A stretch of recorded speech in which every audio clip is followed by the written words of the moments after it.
Dans la présentation précédente, nous avons parlé de jalons, de signes discrets, de ce qui se construit sans bruit, mais avec constance. Et presque naturellement, comme un écho, la voix m'a soufflé une citation ancienne, mais étonnamment actuelle. Une phrase attribuée à Lao Tse qui semble prolonger exactement ce que nous venons d'aborder. Surveille tes pensées, elles deviennent tes mots deviennent tes actes. Tes actes deviennent tes habitudes façonnent ta personnalité. Et ta personnalité, ton destin. Cette citation ne cherche pas à impressionner. Elle ne menace pas. Elle n'ordonne rien. Elle décrit simplement un mouvement. Un glissement presque imperceptible entre ce qui naît en nous et ce que nous finissons par incarner. Ce que Lao Tse nous rappelle, c'est que rien ne commence par le destin. Tout commence bien avant. Dans une pensée à peine formulée. Dans une parole prononcée sans recul. Dans un acte répété sans conscience. C'est précisément là que le pacte se situe. Pas au moment où l'erreur est déjà commise. Pas au moment où les tensions sont installées. Mais en amont.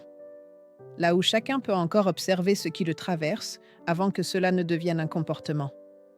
Dans la mise en pratique future du pacte, ce ne seront pas les fautes passées qui compteront le plus, mais la capacité présente à surveiller ce premier maillon.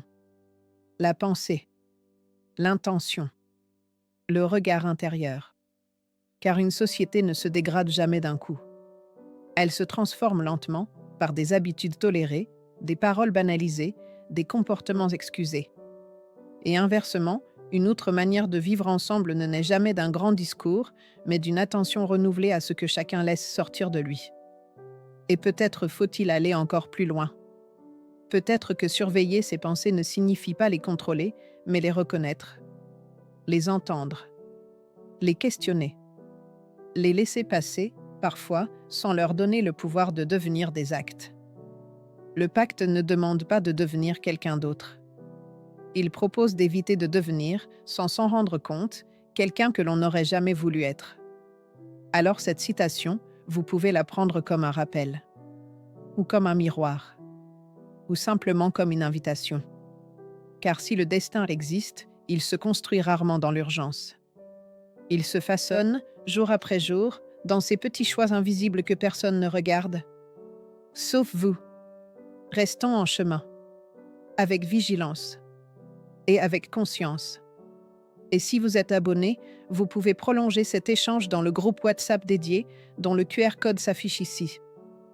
Un espace où l'écoute, le respect et la responsabilité se mettent en pratique. Un espace où chacun peut partager, s'interroger, réfléchir, notamment au regard de vos propres expériences.